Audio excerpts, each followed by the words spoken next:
Smoke hissed from the landing gear as panic erupted across the hangar, but while everyone froze, one man ran straight toward the danger. Savannah Whitfield screamed for security to stop him, unaware that the man she'd humiliated just moments ago was the only one who could save her life.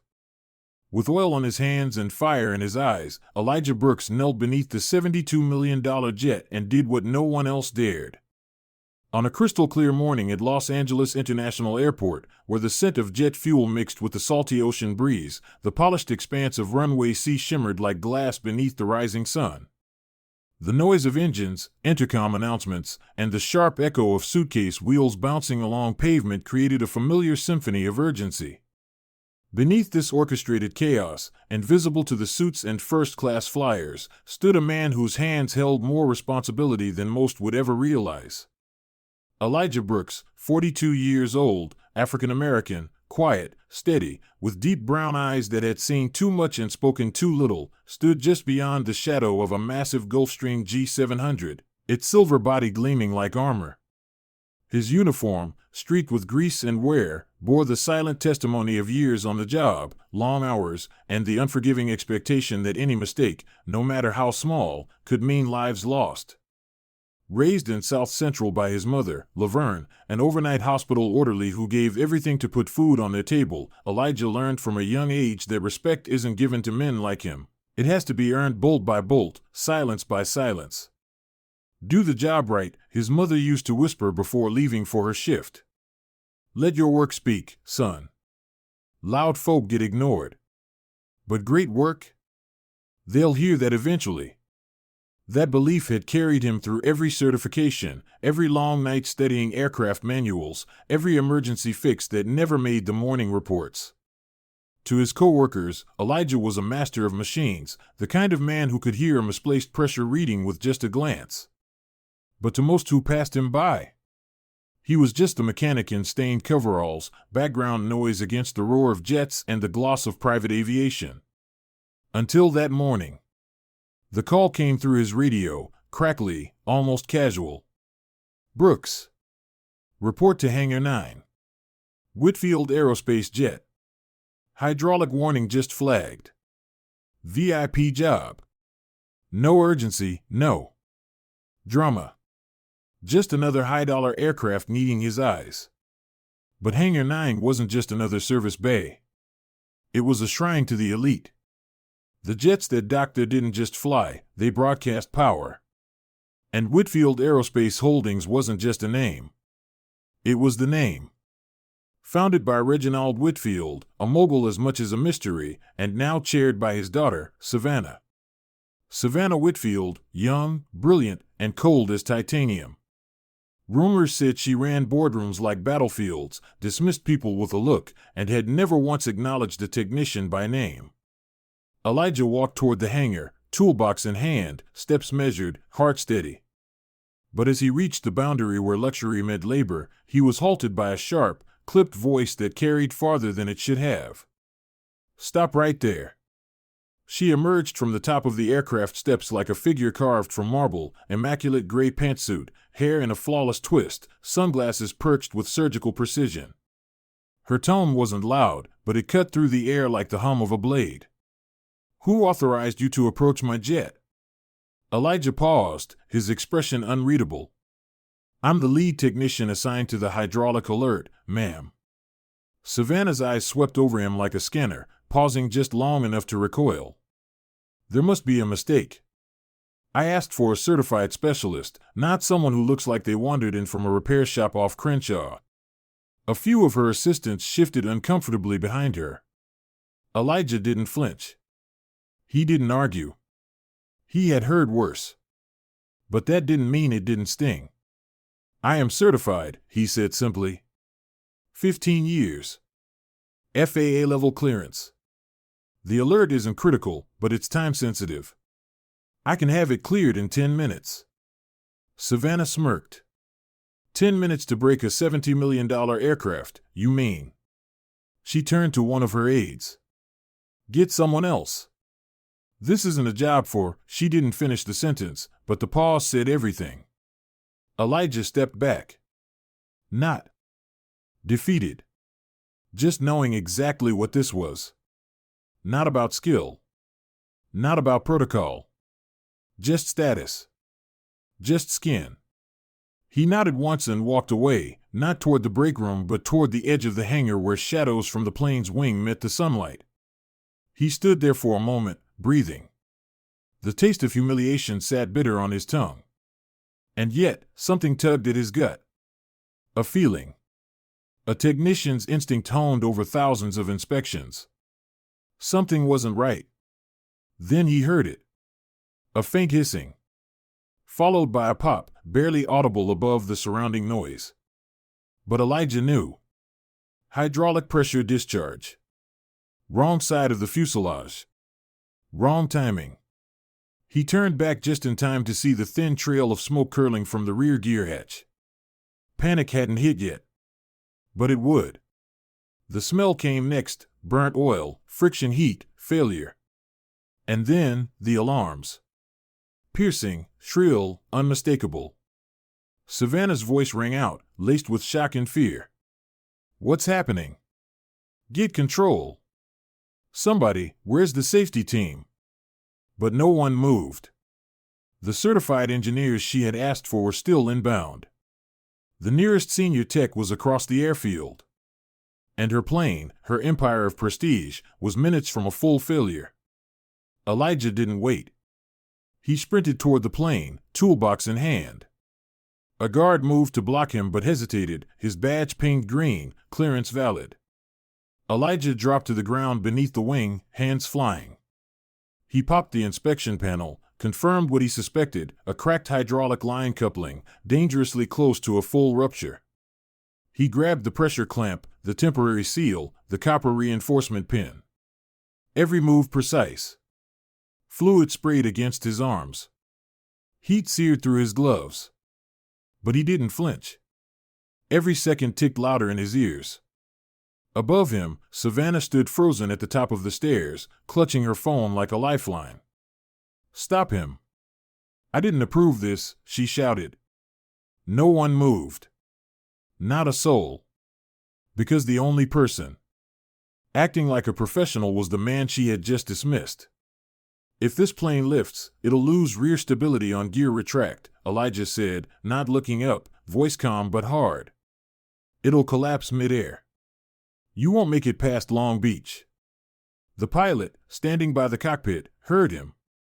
Saw the smoke. Looked at Savannah, then made the call. Abort takeoff. Power down. Towing back to bay. Now. Within seconds, emergency crews were mobilizing, ground team waving signals, smoke dissipating as the aircraft powered down. The chaos was contained. No one cheered. No one clapped. But everyone knew what had just happened. Elijah saved them.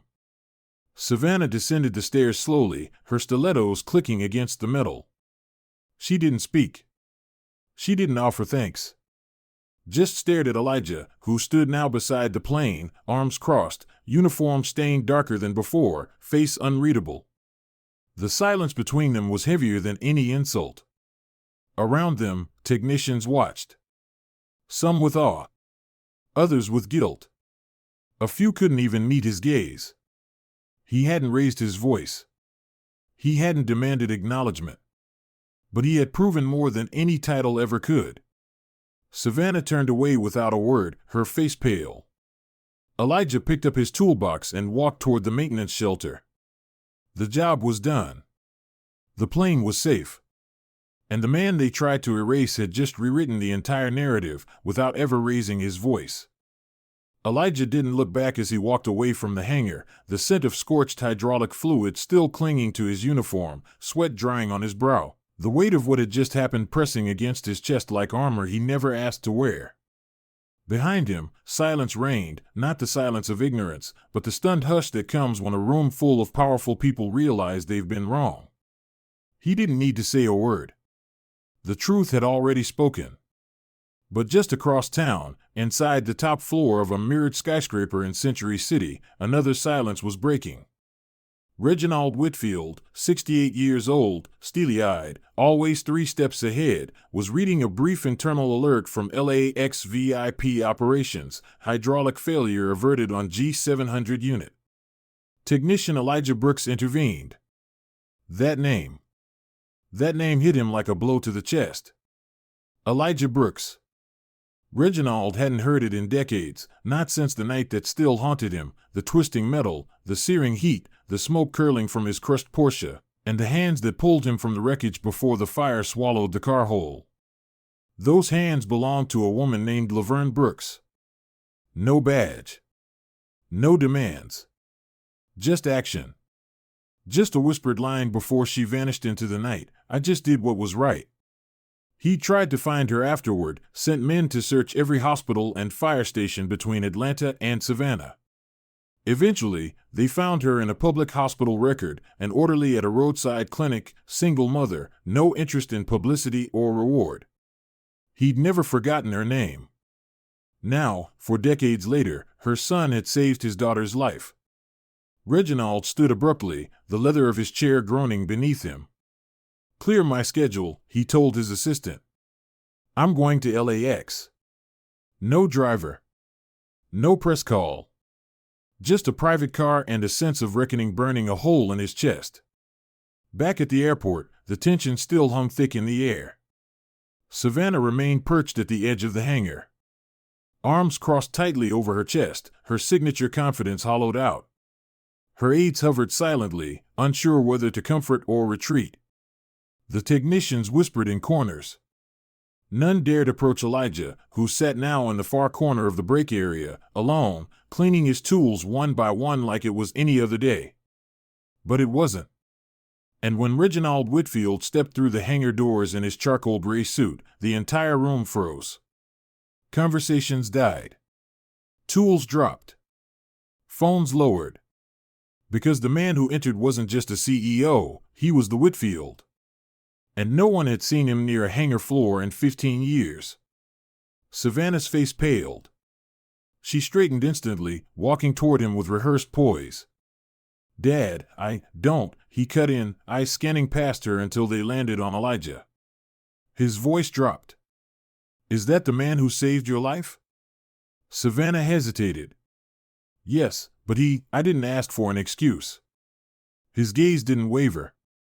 "I asked for acknowledgement." A hush spread through the room as Reginald crossed the space toward Elijah. The technician stood slowly, unsure of what to expect. The 2 men faced each other, one with a lifetime of power, the other with calloused hands and steel in his spine. "Your mother once saved my life," Reginald said, his voice low, deliberate. "Tonight, her son saved my daughter's. And I've let a debt go unpaid for 40 years. Elijah said nothing. He didn't know what to say. Reginald turned to the entire hangar. "Effective immediately, my daughter Savannah is relieved of all executive duties within Whitfield Aerospace Holdings." A gasp. Savannah's eyes widened in disbelief, but she didn't protest. "Not this time. And Elijah Brooks," Reginald continued, "will take over leadership of a new initiative, the Flight Forward Program, a vocational training institute under our full corporate sponsorship, designed for youth who've never been given a chance. You'll build it. You'll run it. You'll shape it into something real. And this time, the sky won't just belong to the privileged." He paused, then added, "if you're willing." Elijah blinked. It was too much, too fast. But deep inside, something stirred. His mother's voice. "Let your work speak, son." He nodded once. "On one condition," he said. "This won't be a PR stunt. No ribbon cuttings. No red carpets. We do this for the kids who've never seen the inside of a jet, let alone dreamed of building one." Reginald nodded. "Agreed." What followed moved faster than Elijah could track. Within days, a forgotten maintenance shed was converted into a makeshift classroom. The Flight Forward program opened quietly, no press release, just flyers handed out at local schools and community centers. 10 students showed up the first week. All of them kids who'd been labeled at risk, unmotivated, not worth the effort. Elijah saw himself in every one of them. He taught them how to hold a wrench before they held a grudge. He taught them how precision could silence prejudice. And they listened. Not because he yelled, but because he knew. He'd lived it. But not everyone wanted Flight Forward to fly. Savannah's former allies on the board, men in suits who never visited the floor, began resisting. Approval forms stalled. Equipment went missing. The training schedule was bumped for executive meetings. One night, Elijah walked into the hangar to find the classroom trashed. Desks overturned. Wiring ripped out. Spray paint across the wall, not your place. For a long moment, he stood in the middle of the destruction, heart heavy. Then he bent down, picked up a shattered wrench, and began sweeping. He sent a message to every student: if you're still ready to learn, show up tomorrow. The next morning, they came. All of them. No complaints. No fear. Just grit. They fixed the wiring. Scrubbed the floors. Rebuilt the desks. One by one, tools replaced weapons. Trust replaced shame. And Flight Forward rose again, not because it was backed by power, but because it was built on dignity. From across the city, Savannah watched. No longer an executive, no longer protected. Just a woman confronting a mirror. She saw Elijah lead those kids with humility she'd never understood. She saw what real leadership looked like. And quietly, without fanfare, she walked into the hangar one morning, not to speak, but to learn. Elijah didn't greet her with applause. He handed her gloves. She didn't ask for forgiveness. She picked up a wrench. And for the first time, Savannah Whitfield stepped into a world where she had no privilege, only the chance to rebuild what she'd helped break. And Elijah let her. Because redemption doesn't need a podium. It just needs space. Savannah showed up every morning, right on time, no assistant trailing her, no designer bags or silk blouses, just plain coveralls and a ponytail. At first, the students eyed her cautiously, their side glances heavy with unspoken doubts. But she never asked for special treatment. She scrubbed the oil-stained tables, hauled toolboxes twice her weight, and listened, really listened, when Elijah explained the mechanics of a turbine blade. She didn't speak much those first few days. She didn't have to. The silence spoke volumes. Elijah watched her from across the hangar, not with suspicion, not with pity, but with the quiet awareness of someone who understood the weight of trying to become someone new. He didn't offer her a shortcut, and she didn't ask for one. The Flight Forward program was alive, still standing in spite of every silent sabotage and missing invoice. But just when Elijah thought they might finally have some peace, the storm returned in a different form, this time wearing a suit and a clipboard. It began with a memo. Scheduled audit to ensure compliance with corporate training standards. No warning. No conversation. Just a cold declaration delivered to Elijah's desk by a junior HR rep who couldn't meet his eyes. Savannah read it over his shoulder. Her jaw tightened. "This isn't an audit," she said. "It's a setup." Elijah already knew.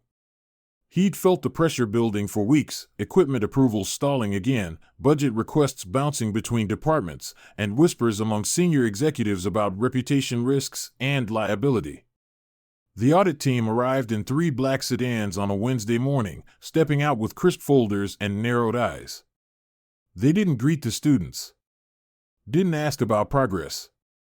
They just began checking wires, inspecting certification logs, running their pens across paper like knives. One inspector pointed to a stripped bolt in a practice turbine and muttered, "Unsafe assembly." Another grilled a student named Jamal on fluid dynamics ratios, cutting him off before he could finish.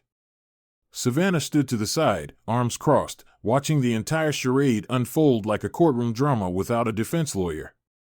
Elijah didn't interrupt. Not yet. He let them make their notes, circle their technicalities, smile their tight, polite smiles. The head auditor, Milton Graves, finally turned to the group and cleared his throat. Based on our preliminary findings, the Flight Forward program fails to meet Whitfield Aerospace's internal standards for training integrity, equipment safety, and oversight. The words hung in the air like smoke. Several students lowered their eyes. One girl, Keisha, quietly removed her gloves. Savannah started forward, but Elijah held up a hand. Then he stepped into the center of the room. He didn't raise his voice. He didn't need to. "You've written your report," he said, looking Graves dead in the eye. "But let's be honest. You didn't come here to evaluate us. You came to bury us." Graves opened his mouth, but Elijah pressed on. "You didn't ask how many of these students have learned to repair a hydraulic line from scratch. You didn't ask what it took for them to even show up here after everything we've been through. You're using standards designed for R&D labs and billion-dollar facilities to shut down a training center for kids who were told their whole lives that they'd never touch anything more advanced than a mop." Silence. Even the auditors shifted uncomfortably. "This isn't about safety," Elijah said. "It's about control. About who gets to learn. About who you think deserves to be here." For a moment, no one moved. Then a slow clap echoed from the back of the room. Reginald Whitfield stood in the doorway, arms crossed, his usually stoic face carved with something close to pride. "I don't need to wait for your final report," he said, stepping forward. "I watched the entire audit from the security feed. And I've seen enough." Graves stiffened. "Sir, with all due respect." Reginald cut him off. "You came here with a verdict before you walked through the door. That's not an audit. That's sabotage." He turned to Elijah. "This program isn't just a side project anymore. From this moment forward, Flight Forward will become one of Whitfield Aerospace's 3 primary pillars, equal in budget, legal protection, and visibility to our core operations." A stunned gasp rippled through the students. Elijah said nothing. He simply nodded once. Savannah blinked, fighting back something between relief and tears. "And Milton," Reginald added, turning back to the stunned auditor, "pack your files. You're done." With that, the spell broke. The students erupted, not with wild celebration, but with clapping, shoulder pats, and a few tears that slipped through despite best efforts. Elijah stood in the middle of it all, calm as ever. Later that day, Reginald pulled him aside. "We want you on the board, Elijah. Full seat. Voting rights. Salary. Power." Elijah looked out the window of the temporary office they'd set up in Hangar 14. "You don't need me at the top of the tower," he said. "You need me here. With the students. On the ground." Reginald nodded slowly. "Then I'll respect that." A week later, the old test runway, where Elijah had once been humiliated, was renamed in a quiet ceremony. No press. No cameras. Just a plaque hammered into concrete, the Laverne Brooks training strip. And beneath it, the words, "Where courage begins and dignity flies." Elijah stood in front of it alone that evening, the wind tugging at his sleeves. In his hand was a faded photo of his mother, smiling in her nurse's scrubs. "I kept your promise, Mama," he whispered. "I did what was right." Back in the hangar, Savannah helped Jamal install a new turbine fan.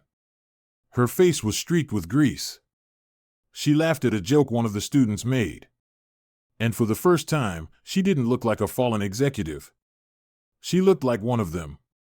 Like someone who belonged. Like someone who had finally come home. In a world where appearances too often outweigh substance, where titles and privilege overshadow quiet excellence, the story of Elijah Brooks reminds us of a powerful truth: dignity is not granted by status. It is earned through character, courage, and consistency. Elijah didn't need a spotlight to prove his worth. He let his actions speak in a world that constantly tried to silence him. He was overlooked, humiliated, and quietly dismissed by those who measured value by uniforms and last names. But when the moment of truth arrived, when everything was on the line, it wasn't the person in the suit who saved the day, it was the man in the grease-stained coveralls. And that, dear listeners, is where true leadership begins. The lesson here is not just about injustice. It's about response. Elijah didn't fight arrogance with outrage. He didn't match cruelty with retaliation. He answered it with integrity, with calm, with excellence. That kind of power, the kind that doesn't need to shout to be heard, is the kind we should strive to cultivate in ourselves and recognize in others. We also saw something extraordinary in Savannah's journey. When stripped of power, she could have walked away in bitterness. Instead, she chose humility. She stepped into a space where she had once inflicted harm and worked to repair it. Her transformation reminds us that redemption is possible, but only when we're willing to confront our own privilege, own our mistakes, and rebuild from the bottom up. To every listener out there, whether you're someone who's been ignored, underestimated, or told you don't belong, keep showing up. Keep doing the work. Not for their recognition, but because you know who you are. And if you're someone who holds influence, use it to lift others, not to reinforce walls that never should have been built in the first place. From the Wall Street hands of a mechanic to the corporate halls of power, justice can rise, not always loudly, not always quickly, but with enough truth, it always rises. Thank you for taking the time to follow this story. On behalf of the U.S. Daily Story channel, I want to express my deepest gratitude to you for listening, reflecting, and sharing. These stories are more than just narratives, they're reminders. Reminders that fairness, courage, and humility still matter, and that even in silence, justice can speak volumes. If this story moved you, don't forget to like, share, and subscribe for more real and powerful stories just like this one. Until next time, keep your heart open, your voice steady, and your actions aligned with what is right.